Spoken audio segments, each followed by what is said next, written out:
Delegates, could we please ask you to take your seats? Thank you.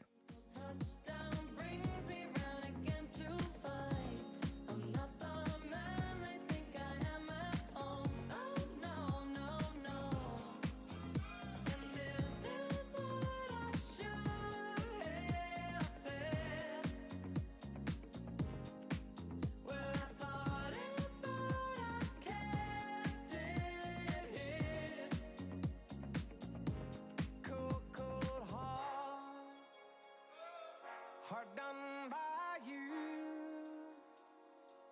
Some things look better, baby, just passing through. And I think it's gonna be a long, long time till touchdown brings me round again to find I'm not the man they think I am at home. Oh, no, no, no.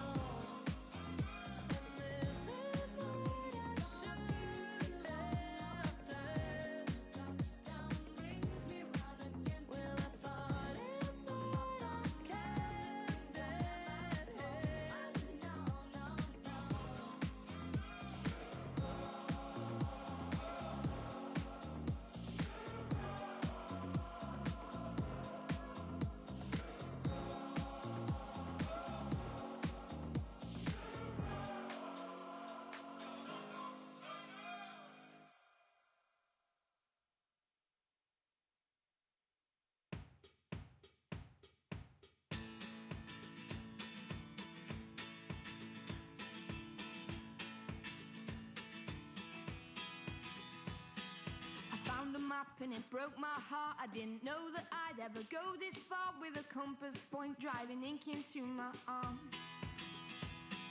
The Father, Son and the Holy Ghost, we don't talk too much, never been that close, pouring spirits while I follow the northern star. And as the birds fly south, I've been missing a small house that holds all my words and precious gold. I found your message lying at the bottom of the bottle. Come back to where the streets are paved with stone. I believe in you, you believe in me. You're the lighthouse in the storm. I believe it's true, I can follow you back to where the streets are paved with stone. I'd swap the scent of open ocean air for the factory steel and the engineers. Well, I'm coming back to something beautiful. All the noise and all the lights are all the things I'd sacrifice. I'd trade it for the way you make me feel. And as the days they pass, falling through the hourglass, they used to be beneath my feet along the shore. I found your message lying at the bottom of the bottle. Come back to where the streets are paved with stone. I believe in you, you believe in me. You're the lighthouse in the storm. I believe it's true, I can follow you back to where the streets are paved with stone. Back to where the streets are paved with stone. Once around the world, once around the world, once around the world, back to you. Once around the world, once around the world, once around the world, back to you. I believe in you, you believe in me. You're the lighthouse in the storm. I believe it's true, I can follow you back to where the streets are paved with stone. Back to where the streets are paved with stone.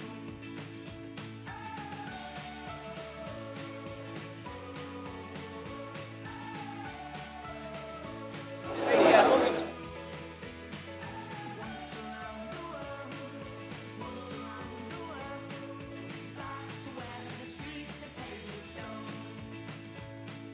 Delegates, could we please ask you to take your seats? Thank you.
It's all that you care for. I'm here and this is what's true devotion. I rise, then I fall. Won't you please piece my heart back together again?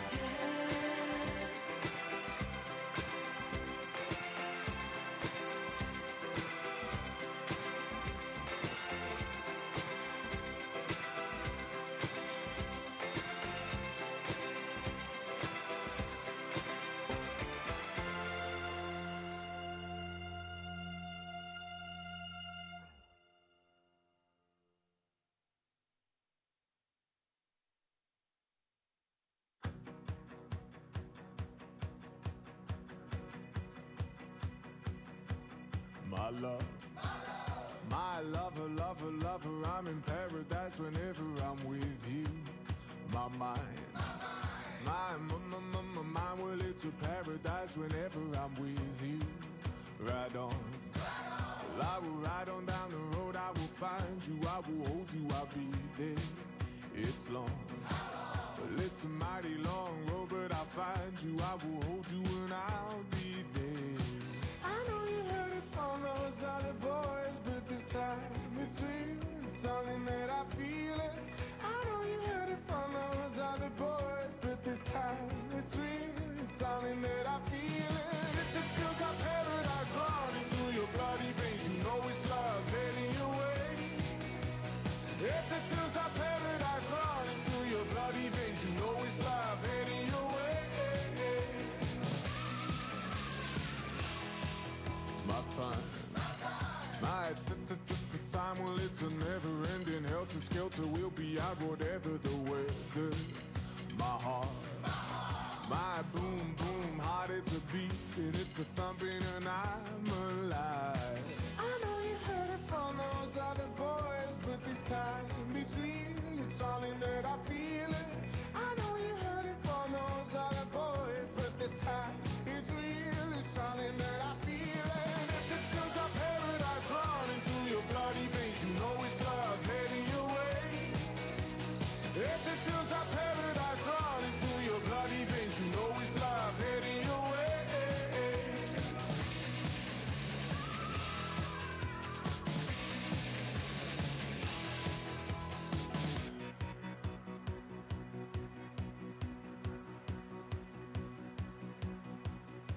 Paradise. Delegates, could we please ask you to take your seats? Thank you. Roll on, paradise, roll on, meet me there, roll on, paradise, roll on, meet me there, roll on, paradise, roll on, meet me there, roll on, paradise, roll on, meet me there, roll on, paradise, roll on, meet me there, roll on. If it feels like paradise running through your bloody veins, you know it's love heading your way. If it feels like paradise running through your bloody veins, you know it's love heading your way. I know you heard it from those other boys, but this time it's real. It's something that I feel it. I know you heard it from those other boys, but this time it's real. It's something that I feel it. If it feels like paradise running through your bloody veins, you know it's love heading your way. If it feels like paradise running through your bloody veins, you know it's love heading your way. If it feels like paradise running through your bloody veins, you know it's love heading your way. If it feels like paradise running through your bloody veins, you know it's love heading your way. Delegates, could we please ask you to take your seats? Thank you.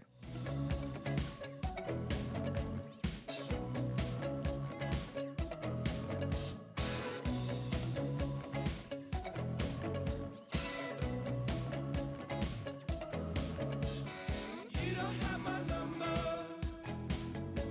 but we don't need each other now.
conference. Please welcome Baroness Doreen Lawrence.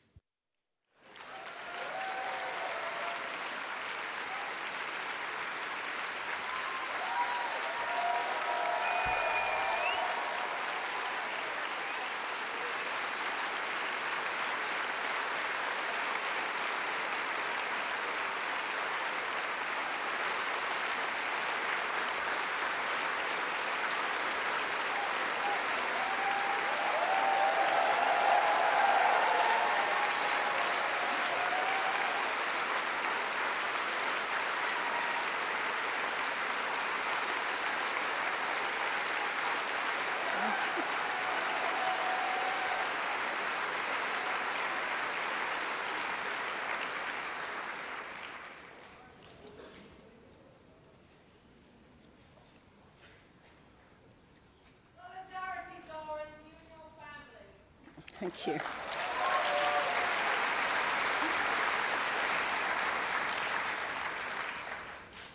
Hello, my name is Doreen Lawrence. I think you all know my story. Like so many of you, I've spent my life fighting for people to get justice they deserve, campaigning against racism, helping to ensure that young people can fulfill their potential, trying to build a better country. About 15 years ago, I met Keir Starmer. He was a lawyer then. He was known for being on the side of ordinary people. Even back then, he had good hair.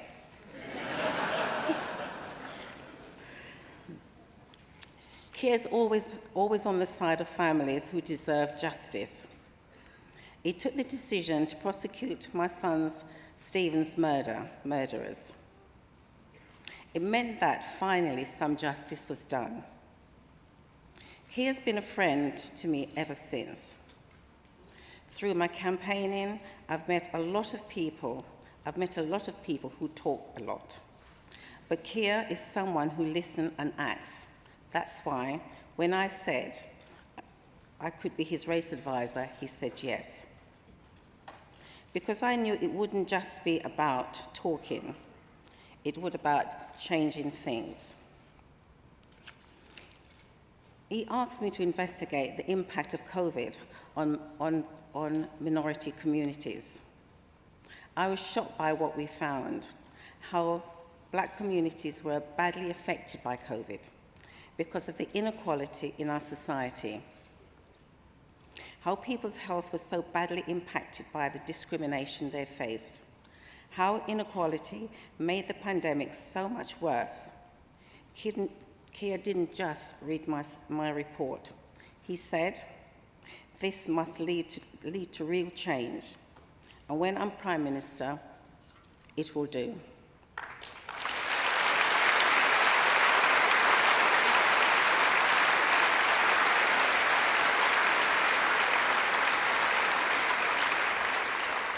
That's the sort of man he is. And that's the sort of Prime Minister he will be. Someone who doesn't just believe in justice, equality, security, and opportunity, but someone who just work his whole life to help people to get them. I'm proud to call Keir my friend, and I'm proud to work with him as leader of the Labour Party. And I'm proud to introduce him to you now.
Our next Labour Prime Minister and leader of the Labour Party.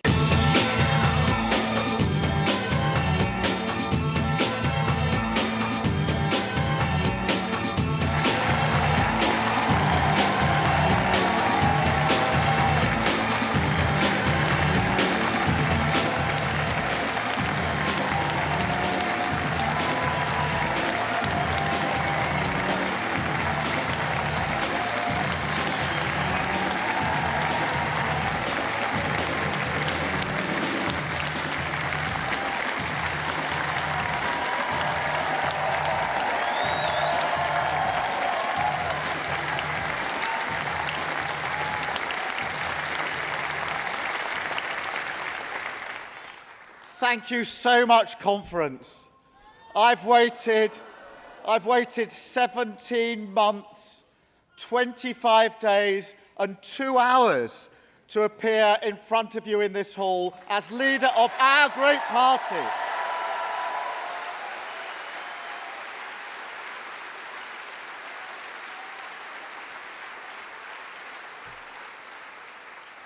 And Doreen, thank you for your kind words. Thank you for everything you've done for criminal justice. Thank you for everything you've done for our party. I'm so proud to call you my friend. Thank you, Doreen.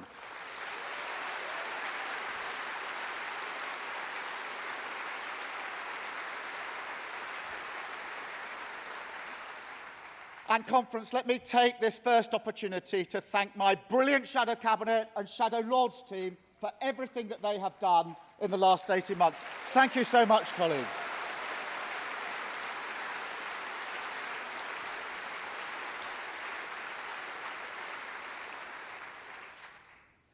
And Louise Ellman, welcome home.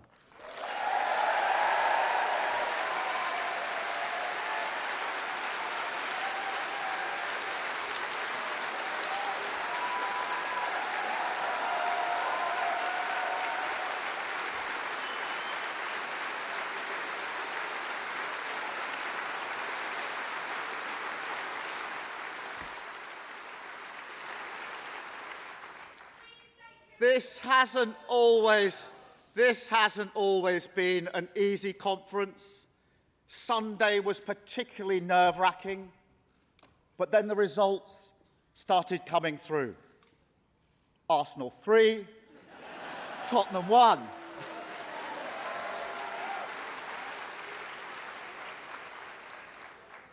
Conference, before I start, let me tackle the issue of the day head on. If you go outside and walk along the seafront, it won't be long before you get to a petrol station that's got no fuel. Level up, you can't even fill up.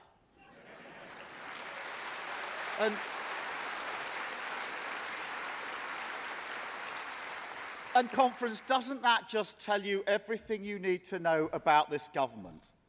Ignoring the problem, blaming someone else, then coming up with a half-baked solution. Why do we suddenly have a shortage of HGV drivers? Why is there no plan in place? A tank of fuel already costs £10 more than it did at the start of the year. Gas and electricity bills up. Gaps in the supermarket shelves. Rent up, especially for those on the lowest incomes. Yet this is the very moment the government is putting up tax on working people, putting up tax on small business, and shamefully slashing universal credit, the lifeline for 6 million families.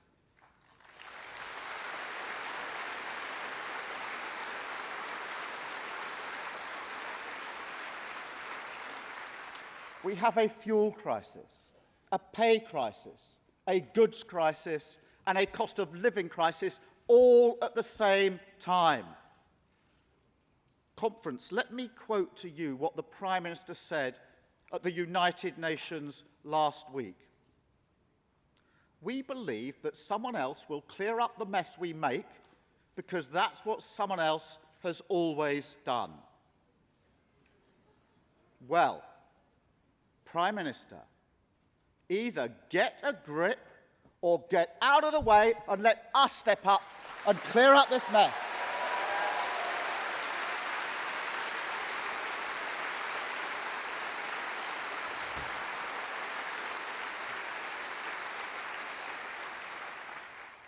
This is our first full conference since the 2019 general election, in which we suffered our worst defeat since 1935. To our devoted activists, to our loyal voters, I want to say loud and clear, you saved this party from obliteration, and we will never forget it. Thank you.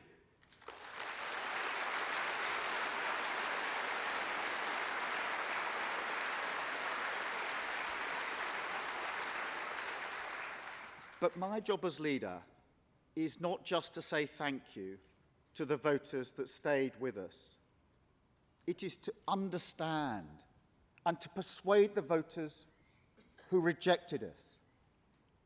To those Labour voters who said their grandparents would turn in their graves, but they couldn't trust us with high office.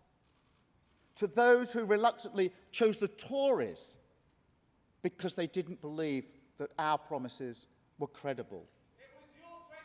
To the voters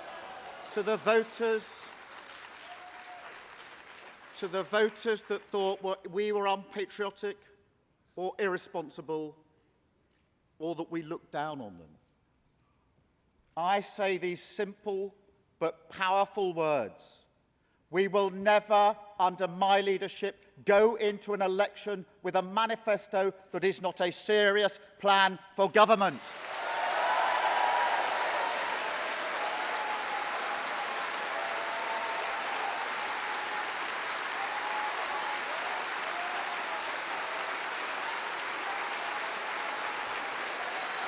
Thank you.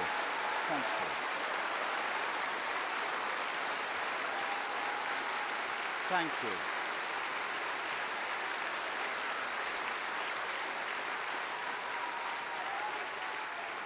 It will not take another election defeat for the Labour Party to become an alternative government in which you can trust.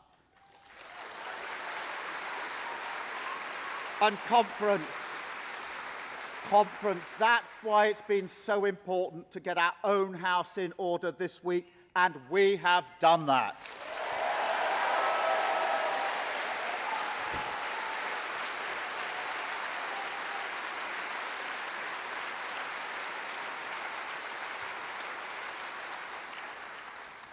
This is a...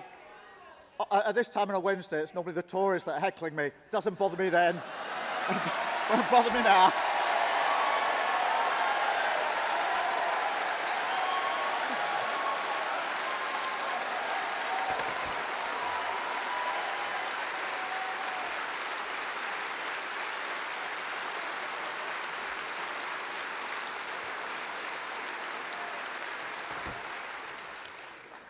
This is a big moment in our country's history.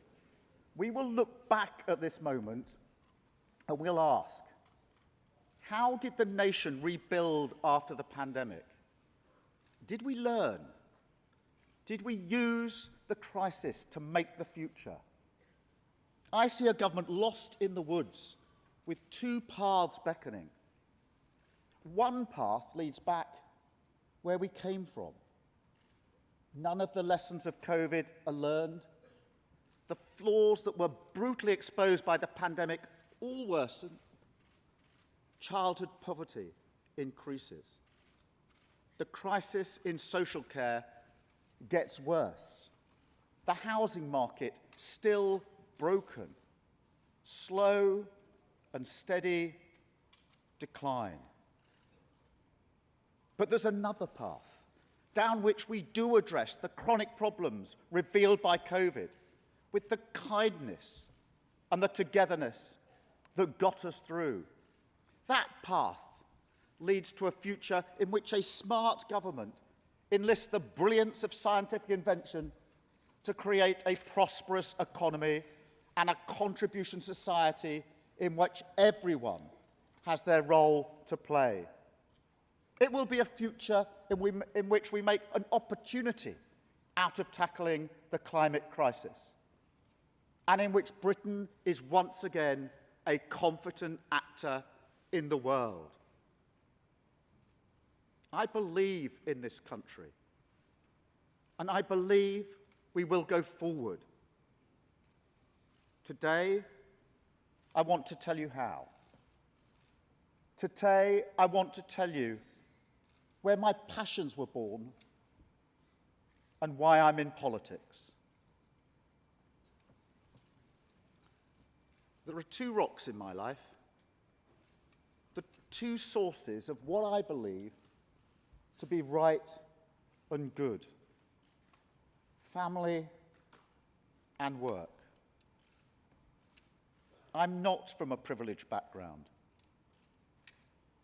My dad was a tool maker, although in a way, so was Boris Johnson's.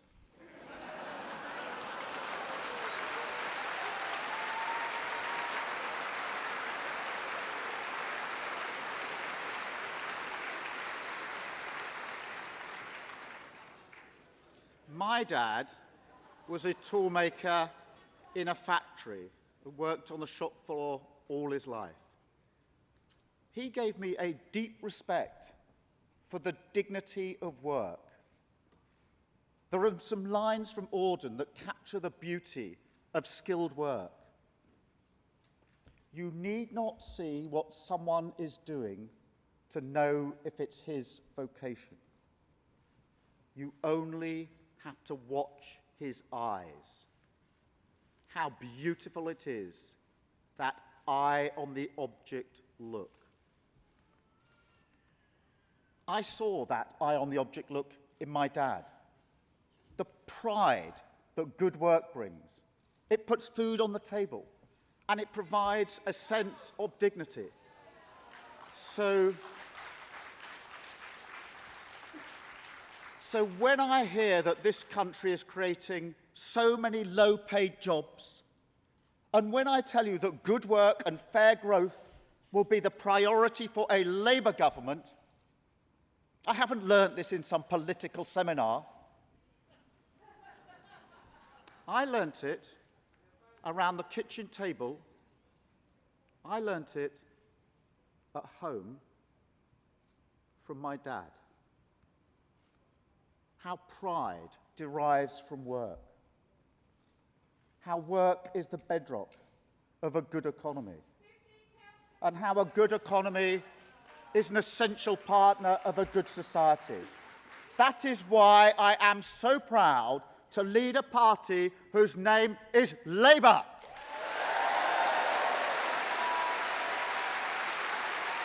Don't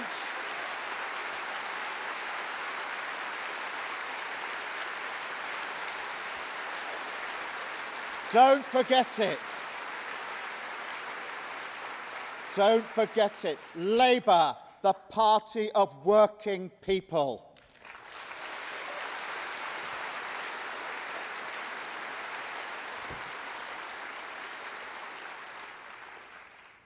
My mum worked incredibly hard too. She was a nurse in the NHS, and a very proud nurse too.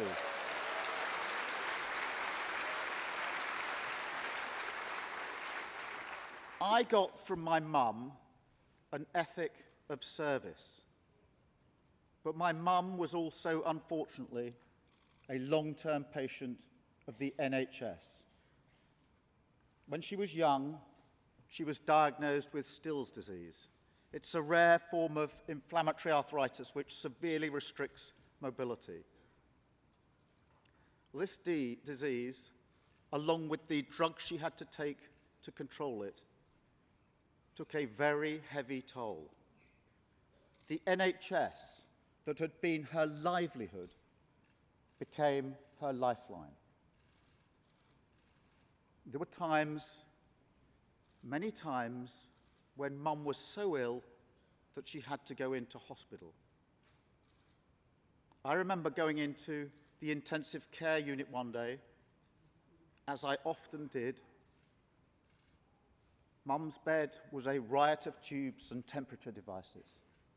I could sense the urgency in the conversations of the 4 nurses on my mum's bed. I knew, without being told, they were keeping her alive. I can hardly convey to you the emotion of seeing your mum in that condition. And there was a sort of horrible irony in the moment. I'd just picked up an award for work I'd done on the death penalty, which in my own way was about trying to save people's lives. I'd gone to the hospital hoping to tell my mum about it. And there, in front of me, those 4 nurses were working to save her life. When that long day was over, I thanked them for what they'd done. And they said to me, "We're just doing our job." And they were. They were doing their job for my mum that night, somebody else's mum the night before, somebody else's mum the night after. But that's not just a job, it's a calling. So when I think of the extraordinary dedication of doctors and nurses working to keep people alive as the COVID virus took hold, I know what that looks like. I understand what that means. So just as we stood on our doorsteps and applauded, let this conference ring out its approval to the NHS staff, truly the very best of us.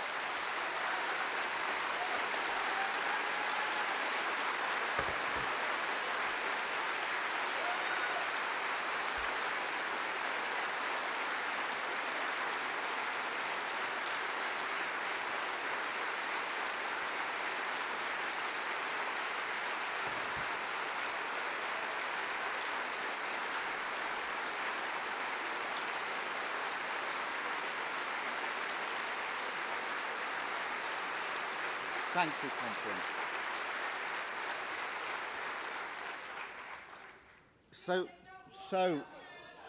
So, you see,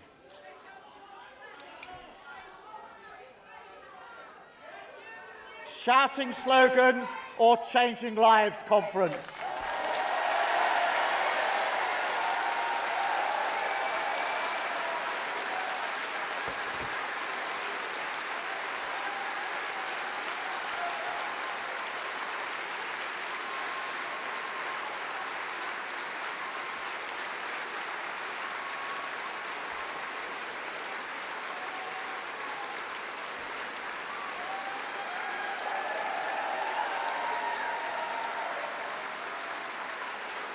Thank you, Conference.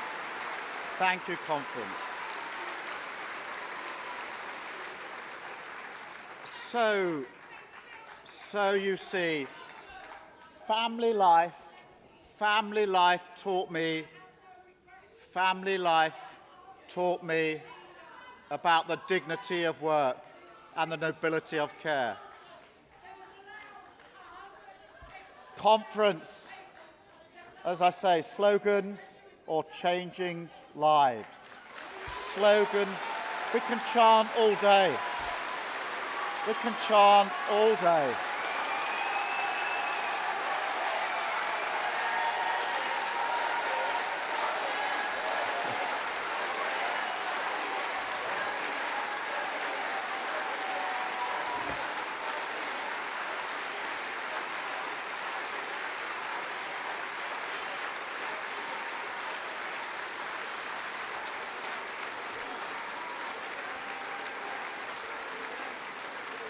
But conference, even with a name like Keir, I was never one of those people reared for politics. I became the first person in my family to go to university. The first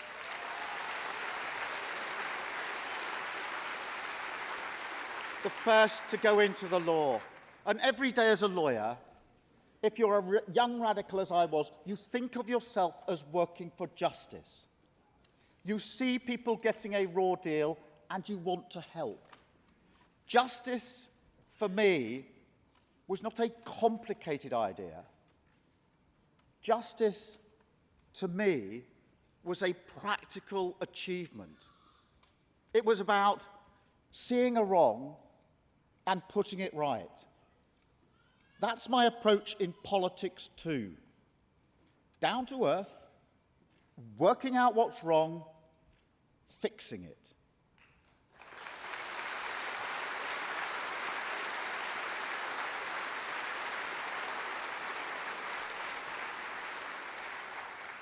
I had the great honour of becoming this country's chief prosecutor, leading an organisation, the Crown Prosecution Service. 3 very important words. Crown brings home the responsibility of leading part of the national legal system. Prosecution tells you that crime hurts and victims need justice to be done.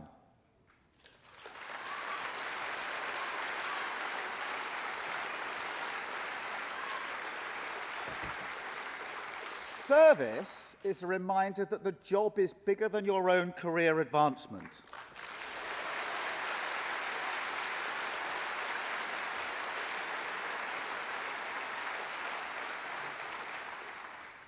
I will always remember the day that John and Penny Clough contacted my office. Their daughter Jane was a nurse who had been the victim of terrible domestic abuse. After repeated assaults, Jane summoned the very great courage to report her partner. He was arrested and remanded in custody. But then, very much against the wishes of the Clough family, he was let out on bail. Jane lived in constant fear that he would return to harm her.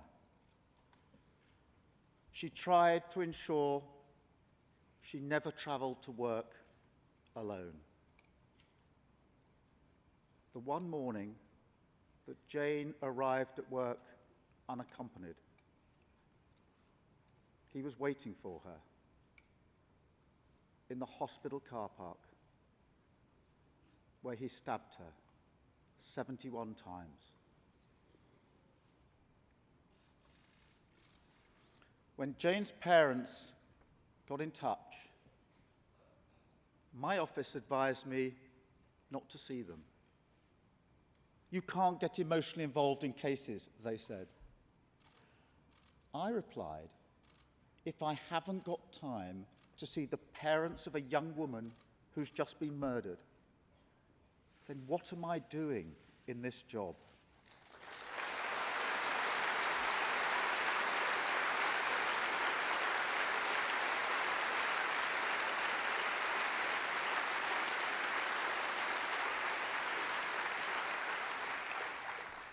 On the day that John and Penny were supposed to come and see me, to tell me about the cruel murder of their daughter and how the criminal justice system had let them down, my own daughter was born.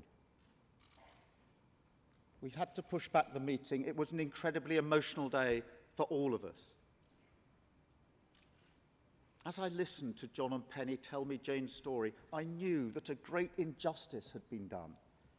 I made a promise to John and Penny at the end of that first meeting that I would work with them to make sure that no other family went through what they'd been forced to endure. And we rolled up our sleeves and we changed the law. I am delighted to say that John and Penny have become good friends of mine, and I am beyond honoured that they have joined us here today. Conference, John and Penny Clough.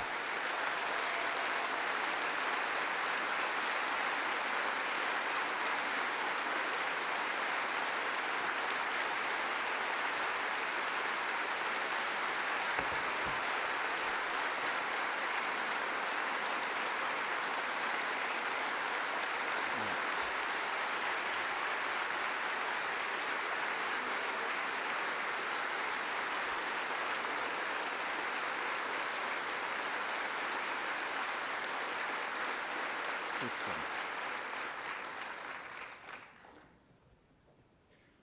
John and Penny taught me how to keep your dignity under severe pressure. Doreen Lawrence taught me the same lesson. Hers was a long battle for justice for Stephen, against the odds, confronting racism, but never giving up.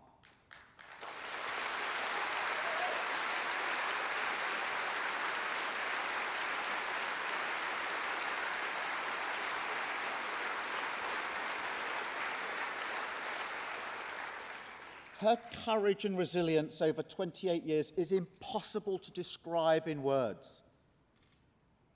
I honestly don't know how I would cope if anything happened to one of our children. I do know that I am humbled by John, by Penny, and by Doreen.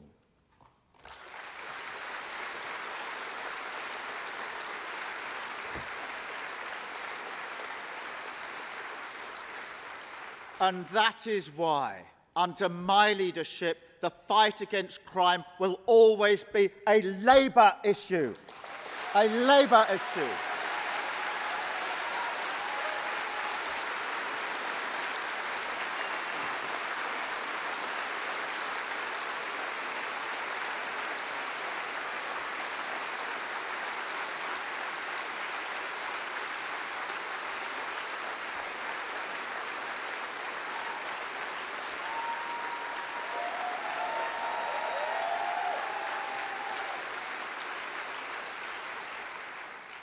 Labour will strengthen legal protection for the victims of crime. We will not walk around the problem, we'll fix it.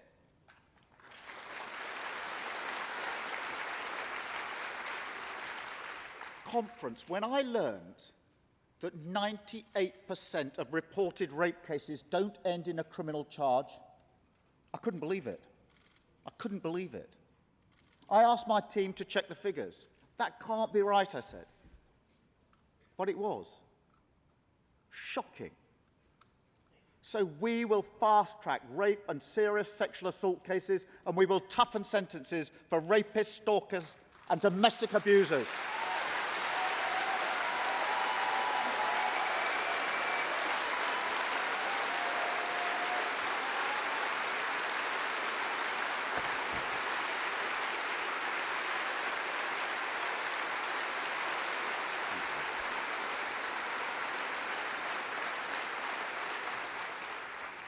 This is part of who we are, because it's part of what I am.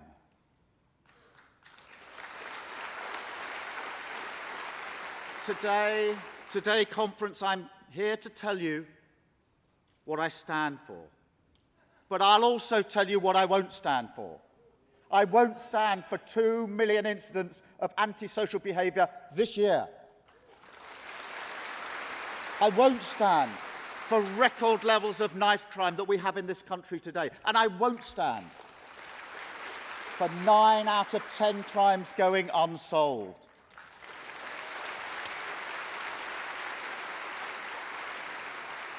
Under the Tories, the criminal justice system is close to collapse.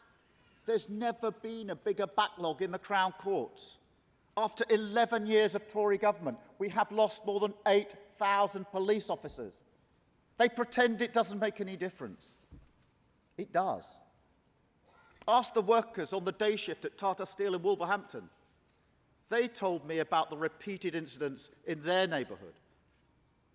Or the young women I recently saw in Stoke, who told me that they dare not go out in their high street alone. They see more violence and fewer police. It's just common sense to put the two together. The Tories are letting you down, and I can promise you that will never happen under my leadership.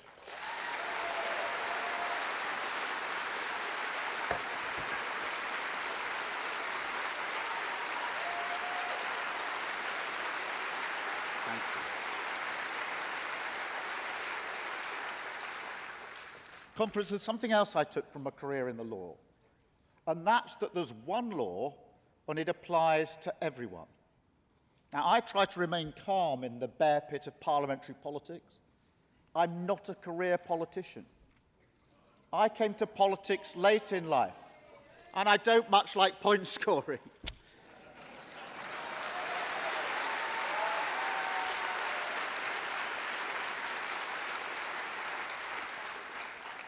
But the one thing about Boris Johnson that offends everything that I stand for is his assumption that the rules don't apply to him.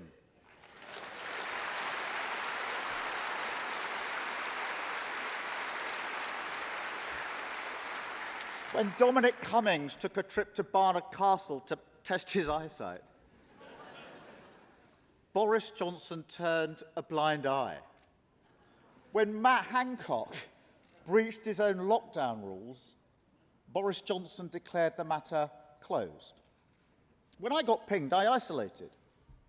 When Boris Johnson got pinged, he tried to ignore it. That's not how I do business.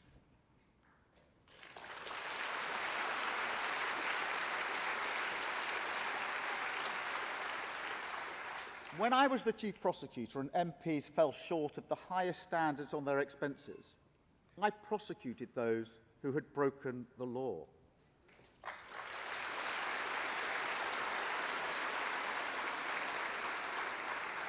Politics has to be clean. Wrongdoing has to be punished.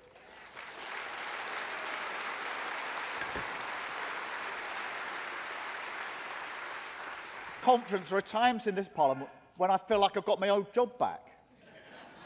Contracts handed out to friends and donors. The former Prime Minister lobbying the Chancellor by text. Refurbishing Number 10 with a loan from an anonymous donor. On behalf of the public that cares about clearing up politics, I put this government on notice.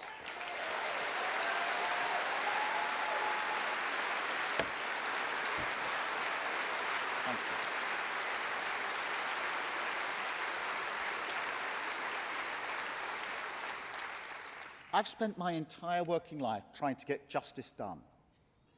In 2003, when I was working with the Policing Board of Northern Ireland, when I was learning up close just how hard it is to make a split-second life and death decision in a riot situation, as I worked with the police to create a lasting institution in accordance with the Good Friday Agreement, Boris Johnson was a guest on Top Gear, where, in reference to himself, he said to Jeremy Clarkson, "You can't rule out the possibility that beneath the elaborately constructed veneer of a blithering idiot lurks a blithering idiot."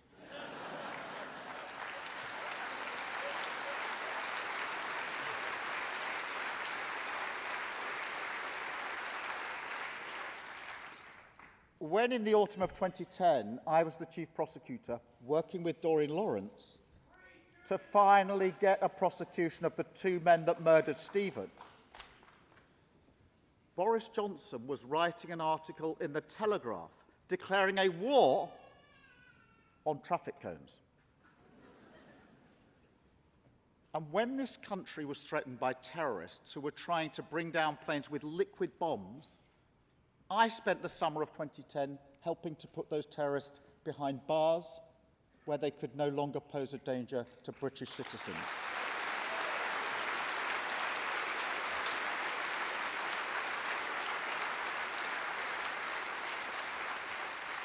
And whilst I was doing that, what were you doing, Mr. Johnson?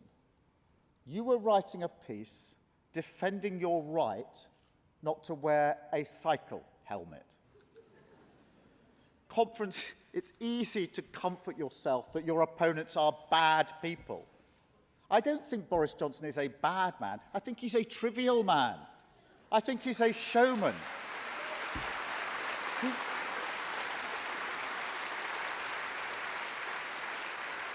He's a showman with nothing left to show. He's a trickster who's performed his one trick. Once he'd said the words, "Get Brexit done," his plan ran out. There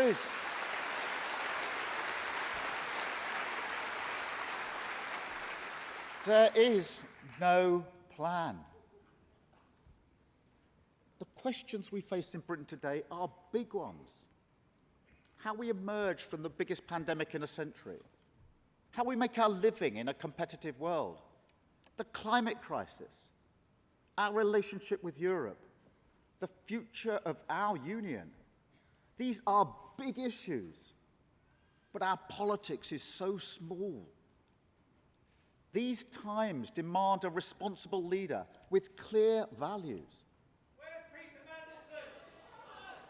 From my dad, I understand the dignity of work. From my mum, I appreciate the nobility of care. From my work, the principle that we are all equal before the law. And from the victims of crime, that the law is there to make us secure. Work, care, equality, security.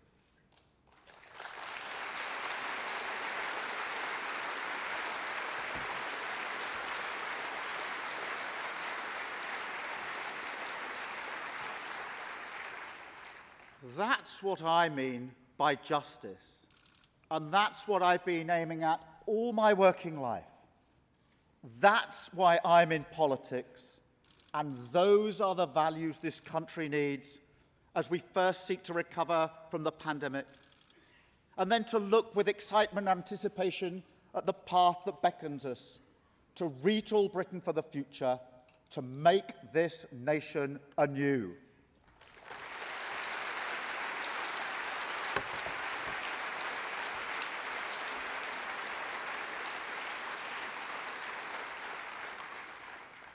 I want to start with the importance of care. COVID-19 exposed the state of Britain 2020. After a decade of cuts and neglect, the health service wasn't ready. Just when the nation needed 4 nurses on its bed, sadly, they couldn't always be there. 1.6 million older people were going without the care they needed. GP numbers had tumbled. Waiting lists for treatment had spiralled. Then, on top of that, the government was fatally slow to respond. The Prime Minister's inability to make up his mind really mattered. Britain has the worst death toll in Europe. We have lost 133,000 people to COVID. Every one of them, somebody's mum, dad, sister, brother, friend. I know it was difficult, but the situation is worse than it needed to be. And it wasn't just a government failure over 18 months. It was a failure of the government's duty of care over 11 years. 11 years.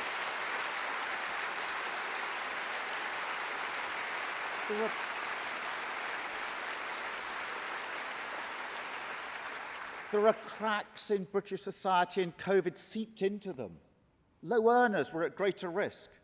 So were black and ethnic minority communities. COVID forensically found those who already had health problems, and it's left in its wake a significant backlog.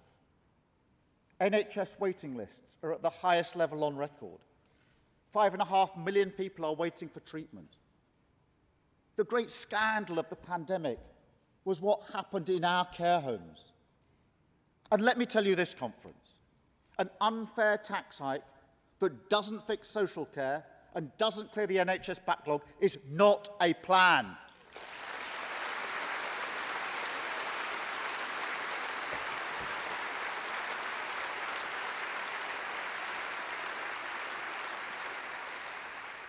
We know that people will still be forced to sell their homes for care. Working people will have to pay more, but there's still no plan.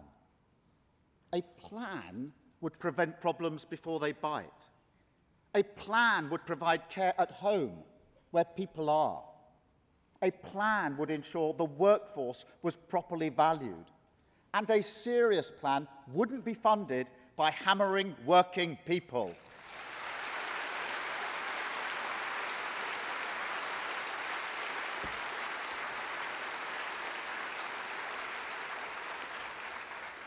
There is no doubt that the NHS needs more money, and a Labour government will always fund the NHS properly.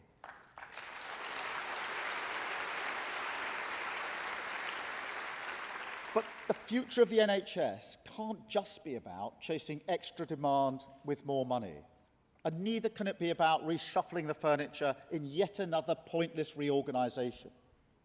We have to understand the big moment that the NHS faces.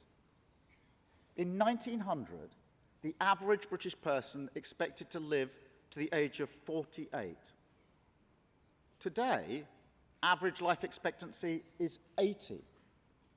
The number of people aged 65 and over in this country is growing 3 times faster than the number aged under 65. That is a wonderful achievement, and the biggest test in the history of the NHS. No society in British history has been as old as our modern nations. Small politics will no longer do. I want Britain to be the healthiest nation on earth. So let me tell you what Labour would do. We would shift the priority of the NHS away from emergency care towards prevention.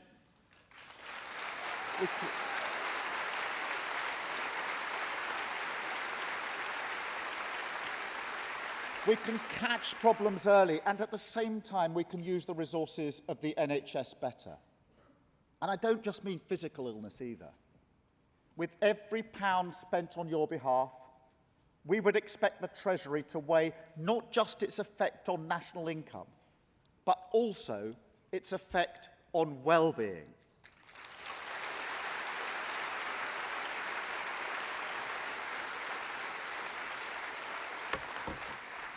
Now, let me give you an example. One of the urgent needs of our time is mental health. Labour will guarantee that support will be available in less than a month.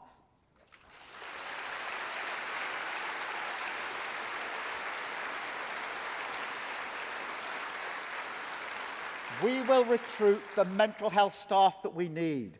Over 8,500 more mental health professionals supporting 1 million more people every year.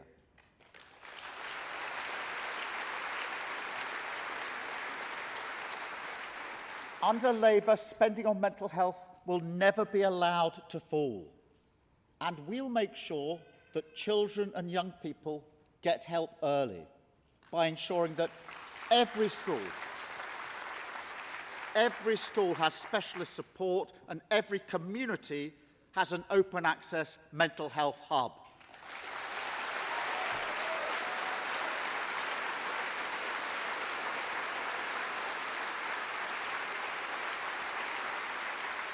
Conference. This is prevention in action, helping young people looking after their well-being. It's the principle my mum taught me, the principle of care. Let me give you a flavour of what care will look like in the future.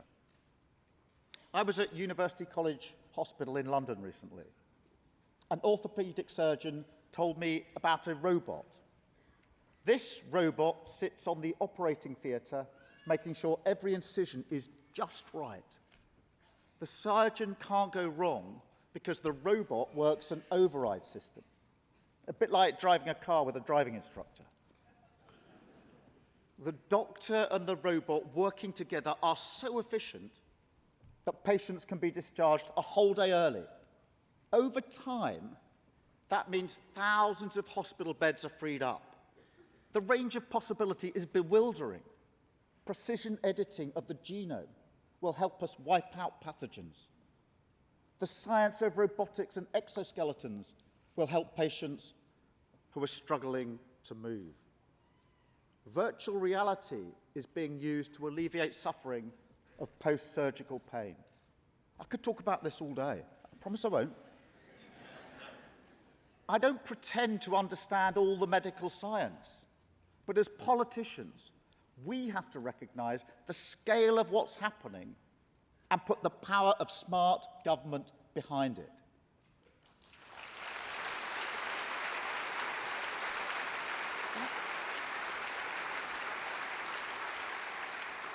That is what care will mean in the future. This is how health will be remade. And then we need to give our young people the tools of the future. Education is so important. I'm tempted to say it 3 times.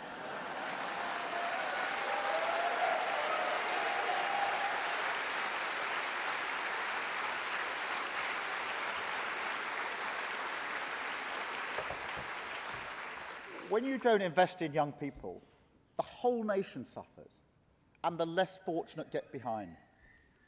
By the time they finish their GCSEs, pupils from poorer families are 18 months behind their wealthier peers. That's right, 18 months. The pandemic showed that you can't trust the Tories with the education of our children. Children on free school meals going hungry.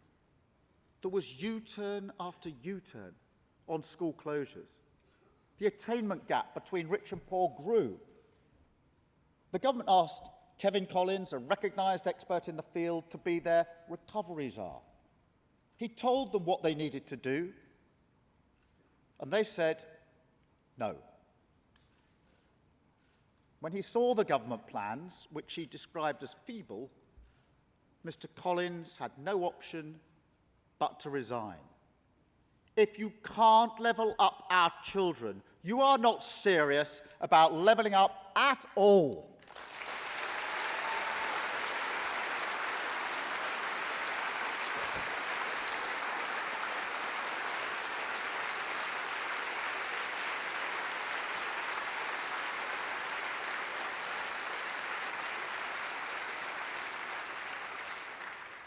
And even before the pandemic, 200,000 children grew up in areas with not a single primary school rated as good or outstanding.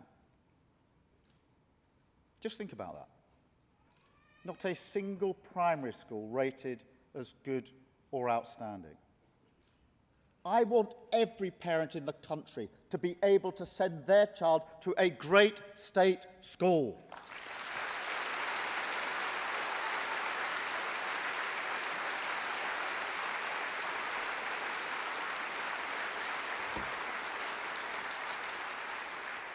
On top of that, if you can believe it, 40% of young people leave compulsory education without essential qualifications. What does that say about their future?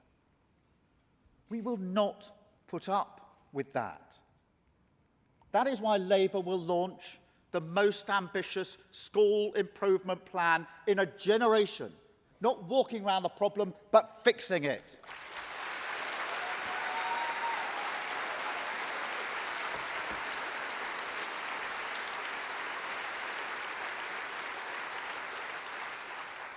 Under Labour, education will recover. But education needs to do more than just recover. It needs to be pointed in the direction I took from my dad, towards skill, towards work. Employers in all sectors tell me that they need well-rounded young people skilled in life, ready for work, young people who can communicate and work in a team. That's why it's stupid to allow theatre, drama and music to collapse in state schools.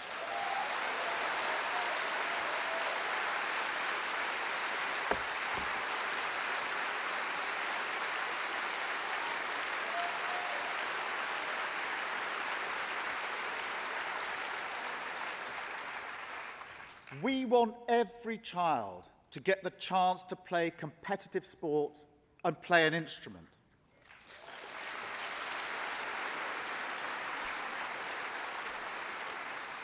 When I was at school, I had music lessons with Fatboy Slim. I can't promise that for everyone, not even here in Brighton. But I can promise that Labour, as the name tells you, will make a priority of getting this country ready for work. That's why we will focus on practical life skills. We will reinstate 2 weeks of compulsory work experience, and we will guarantee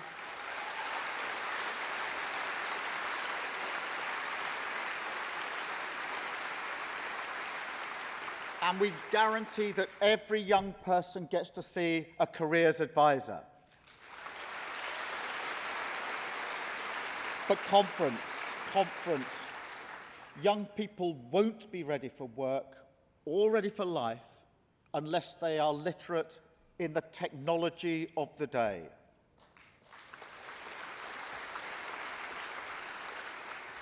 Fewer than half of British employers believe young people have the right digital skills. We do much worse in computer skills than most of our economic rivals. That is why Labour will write a curriculum for tomorrow.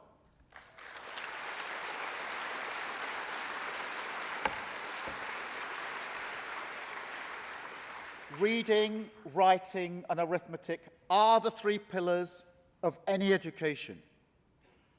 We would add a 4th, sadly it doesn't begin with R, digital skills.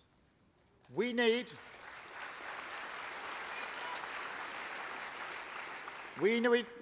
to ensure that every child emerges from school ready for work and ready for life. And conference. As in health, so too in education. We can work by the light of new technology. Machine learning can cater for individual work styles. Artificial intelligence can help tuition, especially for students with special needs. Cloud computing has brought the archive of the best that's been said and done to the handset of every student.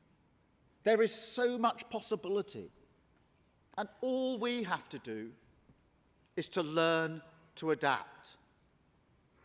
I think my dad might appreciate the technical term that's used for this change.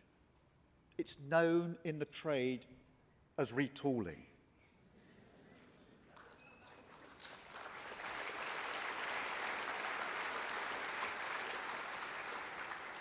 And conference, what is the small Tory idea to respond to this change? They want to reintroduce Latin in state schools. So let me put this crisis in the only language that Boris Johnson will understand. Carpe diem. Seize the day. Seize the day.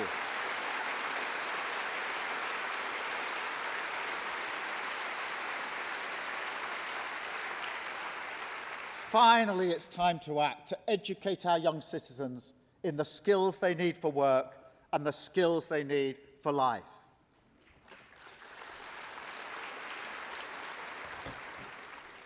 A society that cares, an education system that fosters the skills, that's the foundation of an economy that works. In his great study, The Wealth and Poverty of Nations, David Landis explains why Britain was home to the first industrial revolution. The perfect home for growth, said Landis, had responsive, honest government. I'll say no more about that just at the moment. It tended to favour the new over the old, enterprise over conservatism. It spread the rewards evenly to make sure most of the talents were recognised all of the time. But the most important factor of all, the lesson we need to relearn, was that Britain led the world in the technology of the day. the flying shuttle, the spinning jenny, the power of the loom. These inventions were once the wave of the future. In textiles, iron, energy and power, Britain was a pioneer. I know that with Labour, we can do that again. But every day we waste, with a government with no industrial strategy, we're falling further behind. A scientific revolution is happening around us. But if we don't have a government ready to remake the nation, the opportunity will pass us by. Already, too many people are shut out of economic reward. We once took it for granted that our children would enjoy more than their parents. That idea drove my mum and dad. It comforted them that whatever the ups and downs of life, they were living in and contributing to a better society. But after 10 years of the Tories, we've lost this. We have 5.7 million people in low-paid and insecure work. Workers in transport, care, education and the utilities. These were the people who kept the show on the road during the pandemic. And their reward is continued low pay and job insecurity. The millennial generation, clustered in low-paid jobs, will be the first generation to have lower lifetime earnings than the one that went before. After a decade of the Conservatives, we have an economy with historically low rates of investment. Since 2010, in the Investment League of 170 nations, Britain comes in a miserable 150th. Labour will work with sectors which are strong: pharmaceuticals, materials, defence, chemical engineering, consumer goods, environmental technology, transport and biotechnology. Under Labour's Buy, Make and Sell in Britain programme, there will be more local procurement. The towns that were the crucibles of the original industrial revolution need to be revived in the next. The coal and cotton towns of Lancashire, the wool towns of Yorkshire,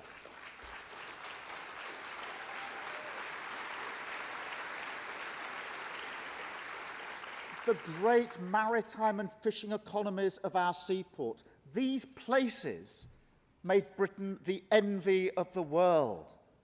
We cannot make the nation we want without them. The lesson is that a secure, well-paid workforce of skilled people in high-class work, protected by good trade unions, is not separate from good business. It is the definition of good business.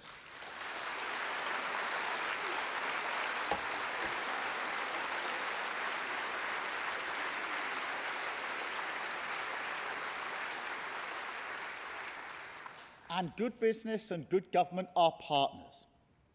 I have no doubt that the small businesses of this country are the next generation wealth creators. I want to see enterprising, creative companies.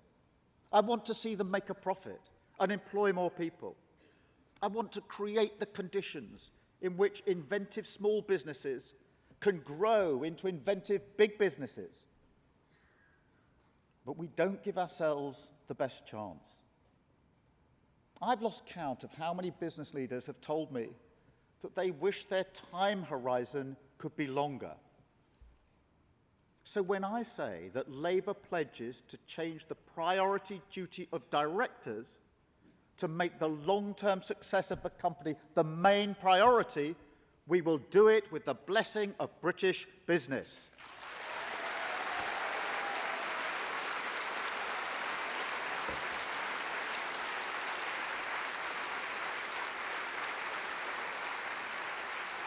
A focus on the long term will allow for better investment. Labour will make Britain a world leader in science and research and development. And we will set a target to invest a minimum of 3% of GDP. This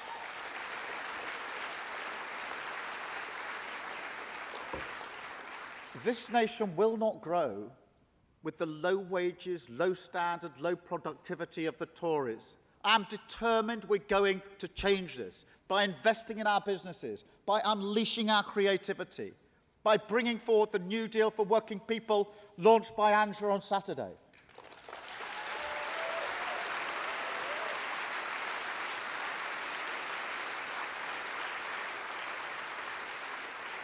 This is how we remake our nation.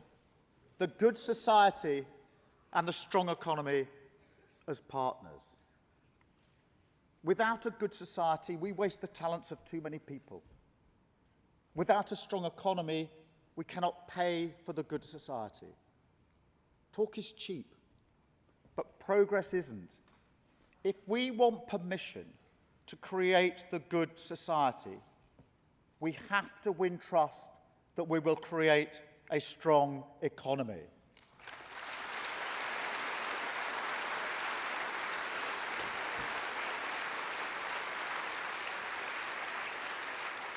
The economic inheritance from the Tories will be appalling.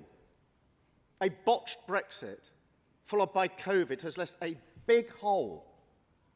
The government is learning that it's not enough to get Brexit done. You need a plan to make Brexit work.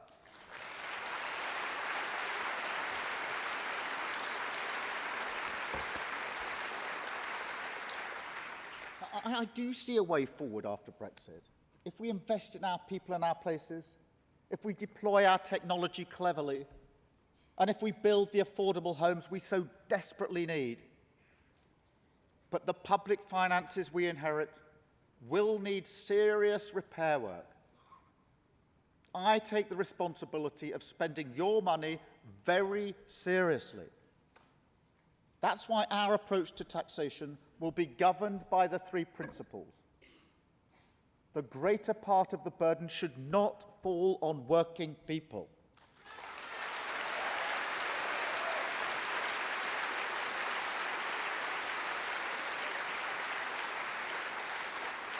The balance between smaller and larger businesses should be fair. And we will chase down every penny to ensure that people, working people paying their taxes, always get value for money.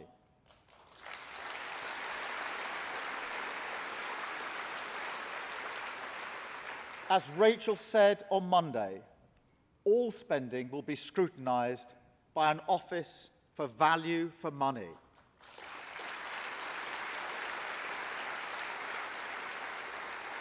There will be no promises we can't keep or commitments we can't pay for. Too often in the history of this party, our dream of the good society falls foul of the belief that we will not run a strong economy. But you don't get one without the other. And under my leadership, we are committed to both.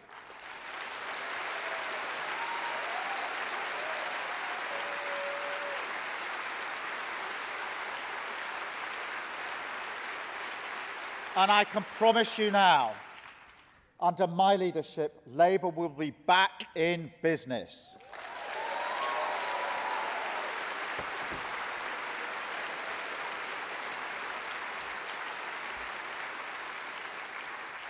Let me give you an example of how this template can work. Let's take the hardest question and the biggest issue of our time. Climate change. Climate change.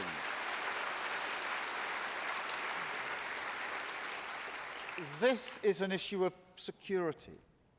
It's a test of justice on a global scale. Climate change poses an existential threat. It will turn fertile terrain into desert land. Conflicts will break out over scarce resources like water. Millions will be displaced by flooding, forest fires and violent storms. Time is short, and we have a duty to act.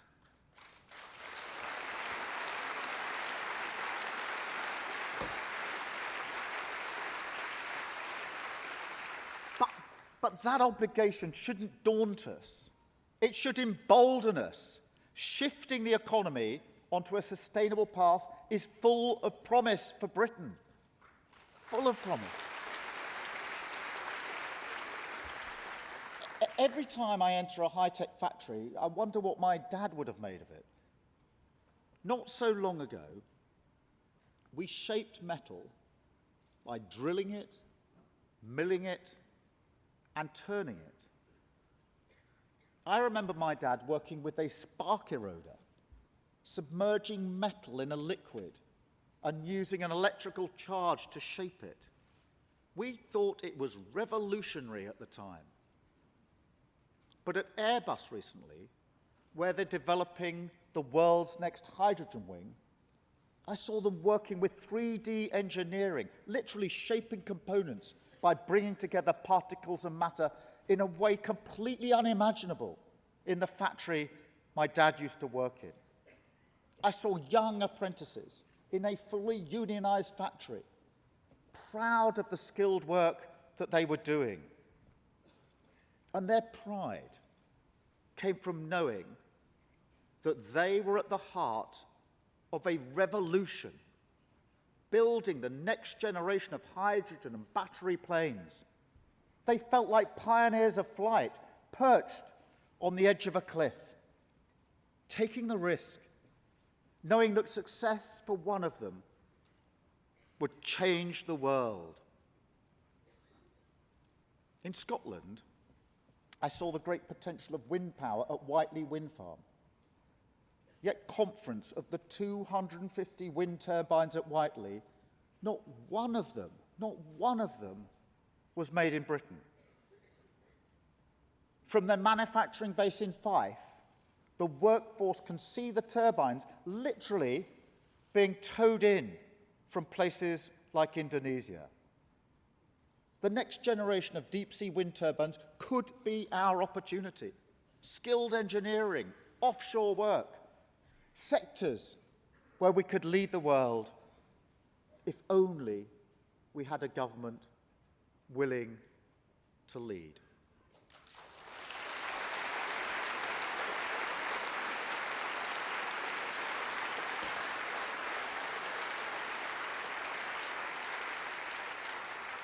Public funding was an important component of so many inventions. The personal computer, the internet, the iPhone. If only we funded science seriously, we could make a historic contribution to the battle against climate change. Action is needed, not in the future, but now.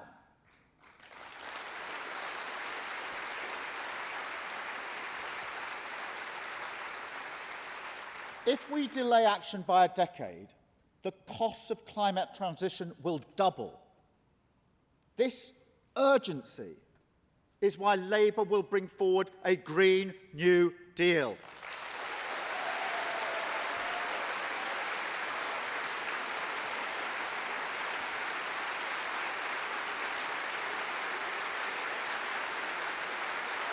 Thank you.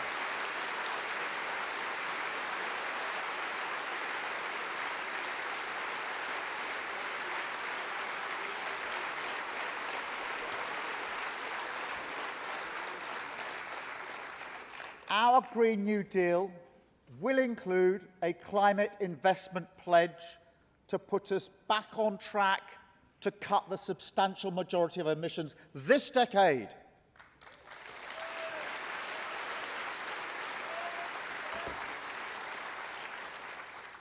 And if we're serious about climate change, we need to upgrade our homes. The Tories inherited plans from Labour to make every new home zero carbon. They scrapped them. They scrapped them. And now we have a crisis in energy prices. Emissions from homes have increased. And we have the least energy-efficient housing in Europe. So it will be Labour's national mission over the next decade to fit out every home that needs it, to make sure that it is warm, well insulated and costs less to heat. And we'll create thousands of jobs in the process.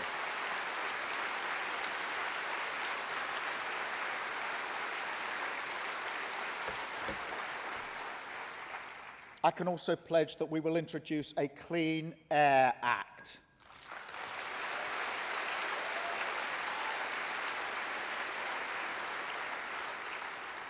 And everything we do in government will have to meet a net zero test to ensure that prosperity we enjoy does not come at the cost of our climate.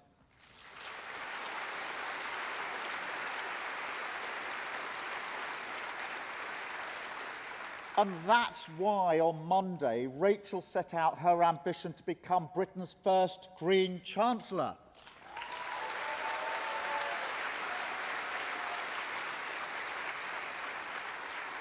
Committing the next Labour government to an additional 28 billion of capital investment in our country's green transition for each and every year of this decade.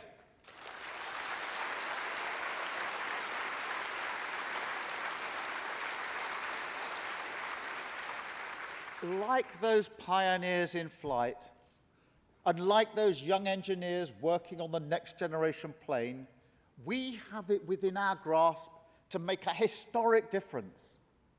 We have it within our grasp to be the change we need in the world.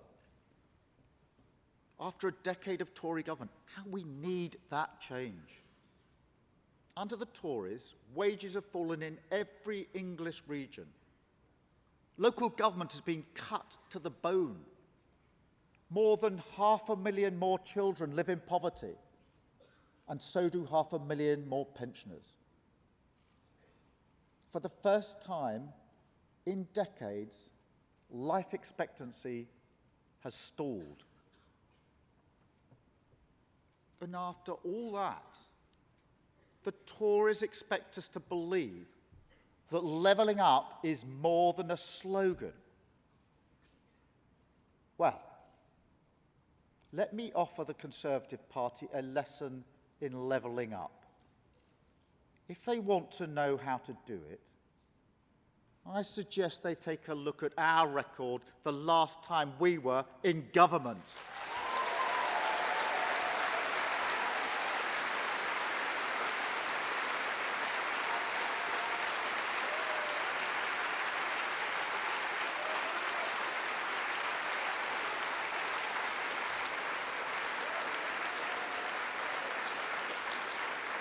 Hospital waits down, GCSO results up, 44,000 more doctors, 89,000 new nurses.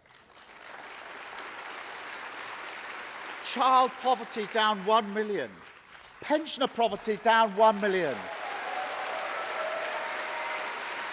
Rough sleepers down 75%. A national minimum wage.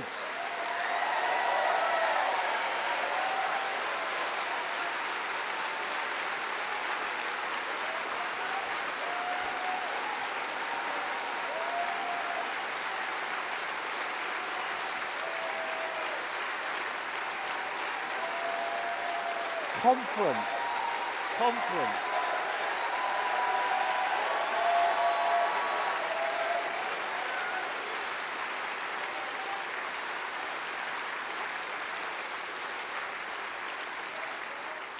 The OECD said that no nation had had a bigger rise in social mobility than Britain. You want levelling up? That's levelling up.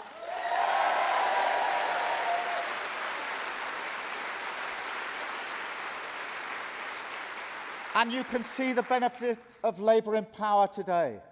Look at what our fantastic metro mayors and local authority leaders are doing.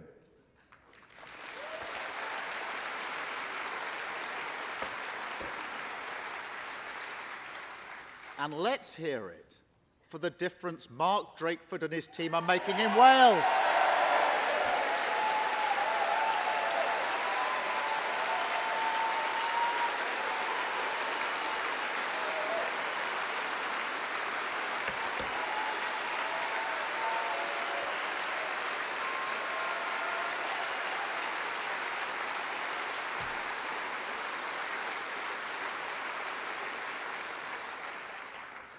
I have a great relationship with Mark, but I fear that it's under threat. I believe in the union of the nations on these islands.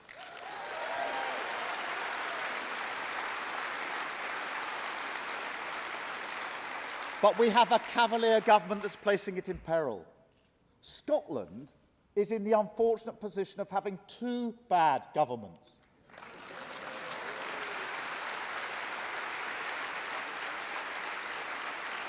The Tories in Westminster and the SNP in Holyrood.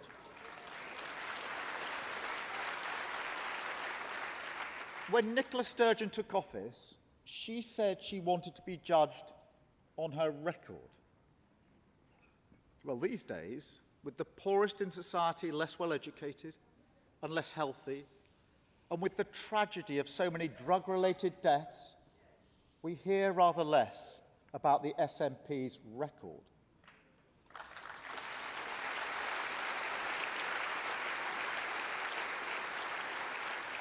The SNP and the Tories walk in lockstep. They both exploit the constitutional divide for their own ends.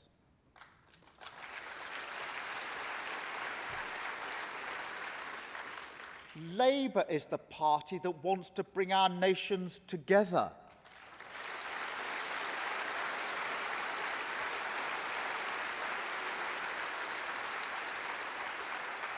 Under the fantastic leadership of Anna Sawar, Labour is the party of the union.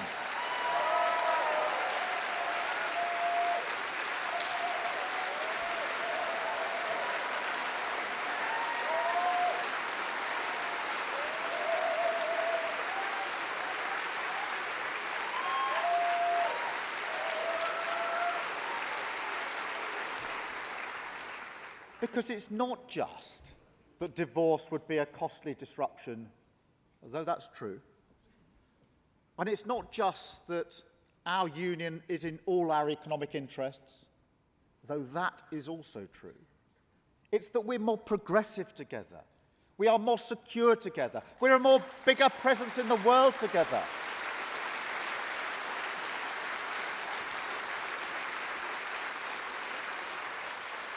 We are greater as Britain than we would be apart.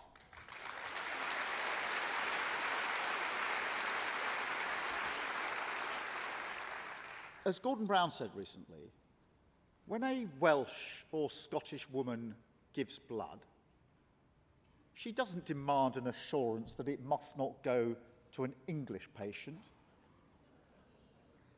I'm delighted that Gordon will lead our commission to settle the future of the Union.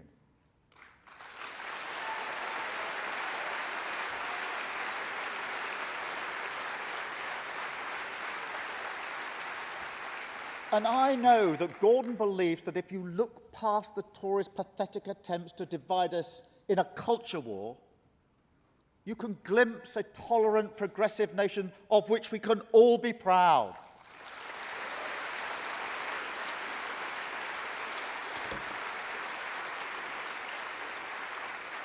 I believe that our diversity is one of the things that makes this country great. As this country continues to change, as we slowly liberate the talents of more people, as we name and tackle discrimination, as we make a better place for people with disabilities, I believe we grow as a country.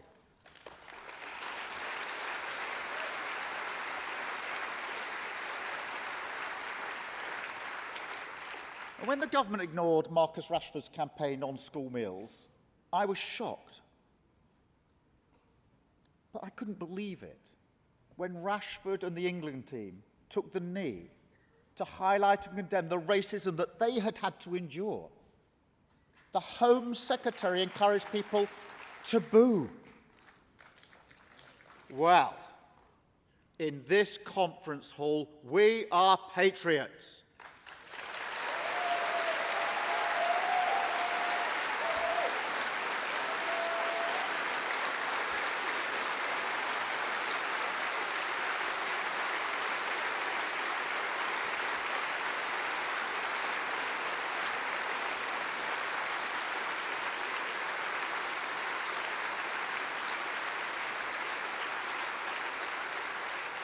When we discuss the fine young men and women who represent all our nations, we don't boo, we get to our feet and we cheer.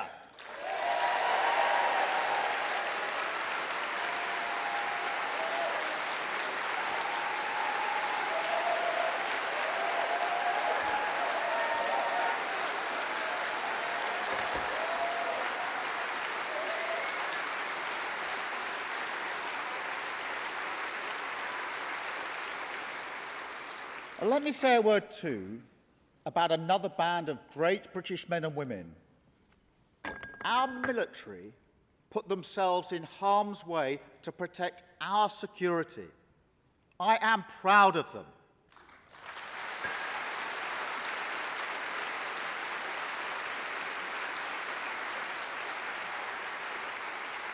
And I'm proud of the work they did for us in Afghanistan. Thank you.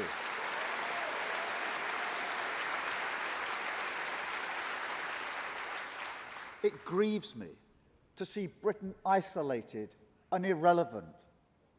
Labour is the party of NATO, the party of international alliances.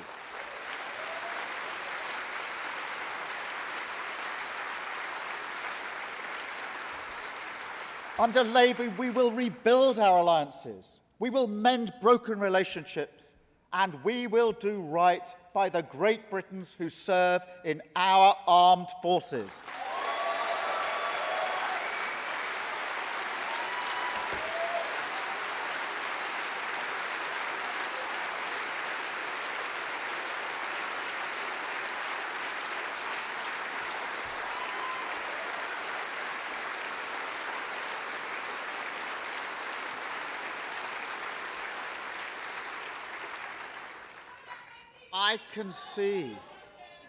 I can see the ways in which we can remake this nation.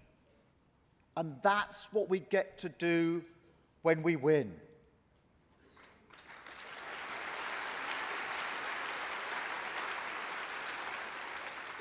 In a way, the more we expose the inadequacy of this government, the more it presses the question back on us. If they're so bad, what does it say about us? Because after all, in 2019, we lost to them, and we lost badly. I know that hurts each and every one of you. So let's get totally serious about this. We can win the next general election. This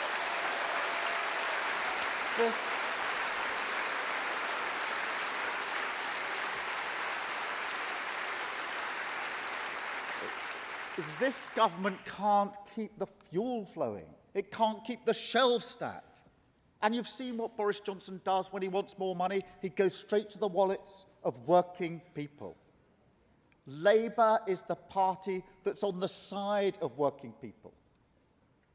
So imagine, just imagine waking up the morning after the next election in the knowledge that you could start to write the next chapter in our nation's history, bending it towards the values that bring us year after year to this conference hall to seek a better way, proud in the knowledge that you were part of it.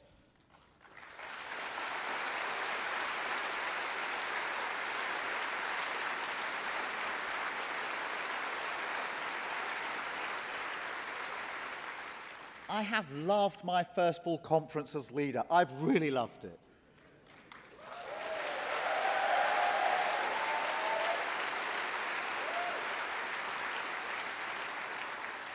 But I don't want to go through the same routine every year. In a few short years from now, I want to be here with you talking about the difference we're making, the problems we're fixing as a Labour government.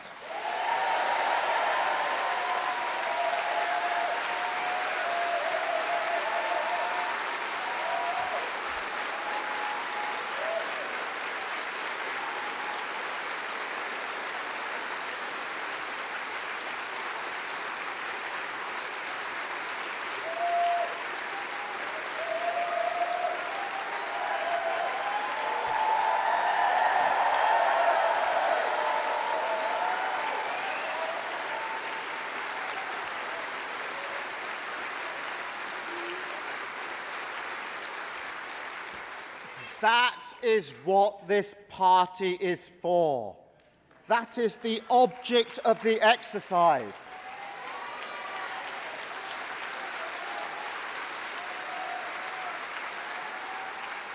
And as the leader of this party, I will always have that eye on the object look. How beautiful it is, that eye on the object look.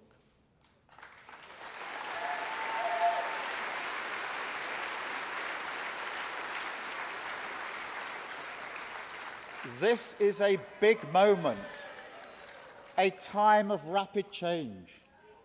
The first pandemic in a century, the aftermath of Brexit to sort out, the urgent claim of the climate, then our own domestic questions, providing a secure job that pays a decent wage, a good school nearby, health and social care that you can rely on, a home you can afford.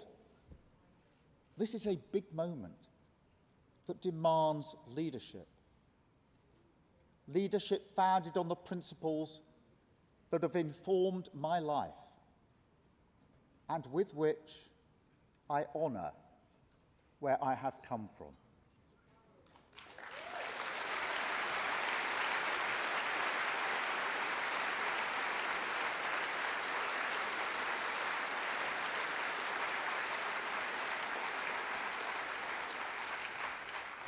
Work, care, equality, security.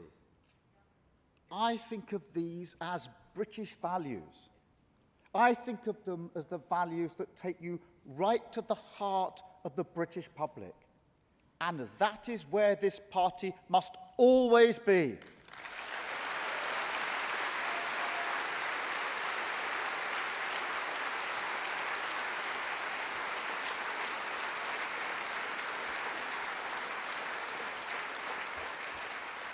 I think of these values as my heirloom. The word loom, from which the idea comes, is another word for tool. Work, care, equality, security. These are the tools of my trade, and with them, I will go to work. Thank you, conference.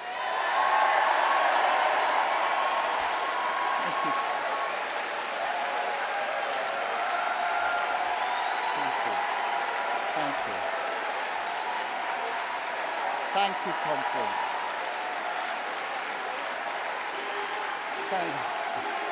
Thank you, conference. Thank you. Thank you. Thank you. Thank you. Thank you.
Please welcome sisters Shamali and Divya Mia, who will lead us in the singing of the red flag in Jerusalem.